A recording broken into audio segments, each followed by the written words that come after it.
This is the Linefeed reading list for June 2009. In this video podcast, I'm going to review about 10 magazines. That's loads, huh? So I'm just going to get cracking. The first one is Wooooo magazine, which I'm tempted to call a MOOC, mainly because it comes in the format of like a paperback, same size and everything. And it's quite text heavy. It's mainly interviews with various artists and creative bods. This one features like Aaron Rose and weirdly Agnes Dean, which is actually quite a good interview.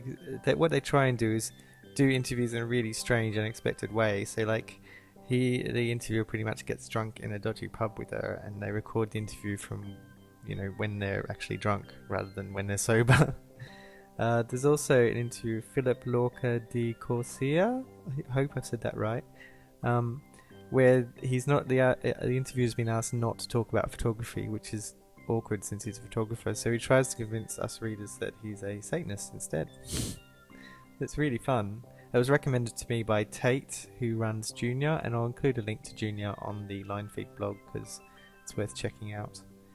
The next magazine is called Shop, and I have to confess I was around at the inception of this and recommended the editor talk to Studio 8, who have taken on this job and turned what was essentially a really boring sort of shopping guide sponsored by everyone into something quite sort of lush and worth picking up. But pretty much everything Studio 8 touches turns to gold, so it's no big surprise really. Kasino A4 is a Linefeed fave really, and introduced to me by Jeremy Leslie at Mag Culture. They have really solid themes. This one's a bit weird though. It's an A to Z involving clowns, but I think it's meant to be like sinister, scary clowns. Empty Sheet is where they asked a bunch of people in an apartment building to draw pictures of clowns. There's a Spot the Difference, which is really fun, but I'm not sure of the relevance. It's a really strange issue, this one. It's really fun, but it's a little dark as well. They have a bit about their exhibition in Luxembourg for Colophon as well, where they took over a little sort of kiosk and ran a bar where you bought sort of black and white drinks and stuff, which sounded really fun. There's some lovely illustrations too by I think it's a Finnish illustrator as well, again of clowns in weird situations. This was really good though. I really like this. This was a fashion shoot based on the shoe throwing incident that George Bush was involved in earlier. It's just people with shoes sort of being flung at them. It's really good. They just come up with really good ideas for their fashion shoots. There's a few really good, interesting fashion shoots in there.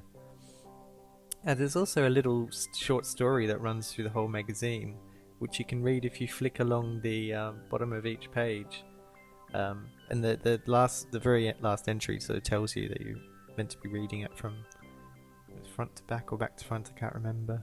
But Kasino A4, awesome magazine. There's a lot of really quirky architectural magazines around at the moment. You couldn't go wrong picking up Pinup though. It's a really interesting take on the whole architecture magazine phenomenon, and slightly sort of camp as well, which is a bit weird. The last issue was gold and black, and design-wise I've actually found a little dull. So this issue, it's really nice to see they've gone full on with the colour. It's loads of fluorescent inks, and this sort of spread in the middle is typical of the stance they took with this issue. This is a good example of this sort of weird articles too. There were architectural plans of dodgy back rooms in gay saunas by a couple of artists, and another sort of camp aspect is that they sort of had dynasty interiors, someone talking about them, but then at the same time they'll have interviews with like really big names in architecture like Raymond Meyer, and really interesting angles on architecture history, like talking to the guy who did the best showrooms and catching up with him and seeing what his practice is up to. So yeah, it's nice to see. It's sort of after the last issue, it's a bit more fun and design-wise, editorially-wise, just as strong. Slanted you may know as a German website about design. They publish a periodical every now and then. This one has the unfortunate title of Geometrics Porn, and a big wraparound cover that tends to do a poster with a big pink word porn, which I actually found was quite unfortunate. I was happy to sort of derobe it and throw that bit away.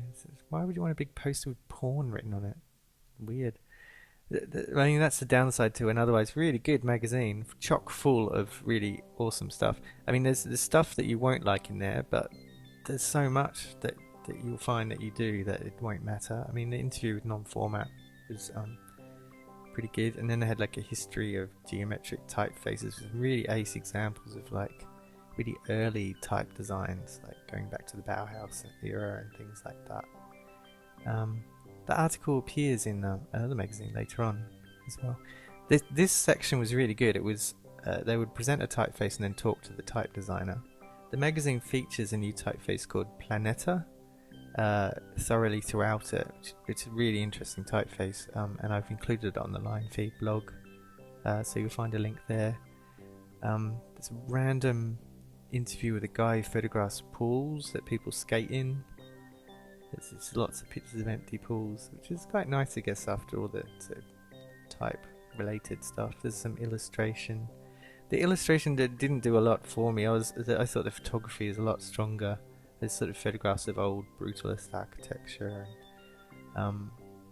There's so much in here. There's interviews with people like Ed Benguat. I can't say his name, it's terrible. But he worked with Photo Lettering, who are a type foundry that House Industries are currently reviving, which looks really super interesting. Then at the back they just have a series of sort of works, but again with the theme of geometrics. There's Fanette Miller's work for Art Institute in Paris. So there's lots of really lovely random examples of work. And yeah, it's a really solid magazine. Again, there's stuff that I didn't particularly like in it, but the stuff I did like more than made up for it. The cover, you can take that off, it's fine. idpure is a Swiss graphic design magazine, which I've always found a bit middling. And you'd think coming from Switzerland, there'd be a lot of pressure to produce an awesome design magazine. So it's really an odd one, this one.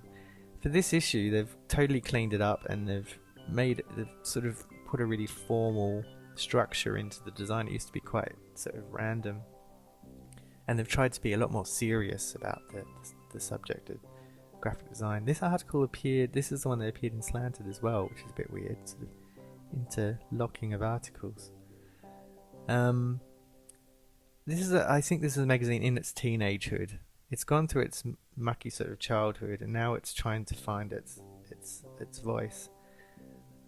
But it's not quite a fully grown sort of adult magazine, but it's trying really hard to be one, and I think it should be encouraged. This issue featured a lot of really strong editorial design as well. Folk Studio, I think, were responsible for designing Apartmento magazine, so it's great to see lots of their sort of work in here as well, and there's a spread of some of the lovely sort of pages they've been doing. Again, I meant to mention too at the front they had a review of Love magazine, which is an example of their sort of awkward adolescent editorial stance. It really wasn't very well researched. It's a bit rubbish. All the typefaces are supplied by B&P Type Foundry, who did a very well-known typeface now for Esquire magazine. So that's really interesting too to see them interviewed in there. So idpure, interesting. T-World is a Australian magazine about t-shirts. It has to be a relation to Sneaker Freaker. It's similar sort of format, and it's glossy whereas Sneaker Freaker is matte and all that sort of stuff. There's a trend in Australia for this really overcomplicated, overlayered, just graphic design gumph. I really not a fan of it, and unfortunately T-World have it in spades. This article is quite clean, and it's really interesting about how to actually get t-shirts made and manufactured and how to sell them. That was really good, but there's so much visual noise, and I just am on the opinion that graphic design needs to communicate something, and all that this sort of overlaying over photoshopped over everything sort of designed sort of says, I'm not really sure what I'm saying, I don't know what's going on, but here's a bunch of stuff. Again, though, I want to defend T-World because there are some good features. I like that French feature, it's really cool. And this is an ad for Mag Nation, an awesome magazine shop in Melbourne, and they do a lot to support local magazines. So that's a really nice tie-in too. And they'll have like displays of T-World in store and stuff. It's just another example of a really hectic, crazy page. Like, really sure what you're meant to be looking at on half of them. That sound like an old man saying that. I'm sure the kids love it. Another magazine. I wasn't really like. I like another, but I don't buy it a lot.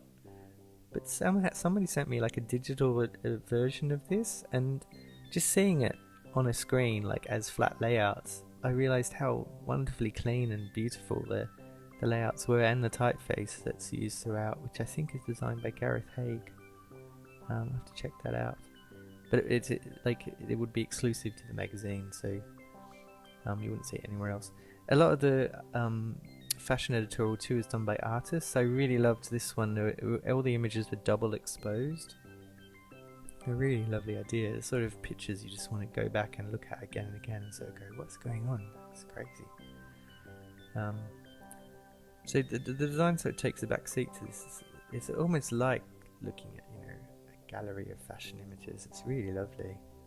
Some pages, no images at all, just the typeface, the crazy typeface on its own. It's a really interesting way to do an interview too. It's just like loads of different people talking about Tilda Swinton.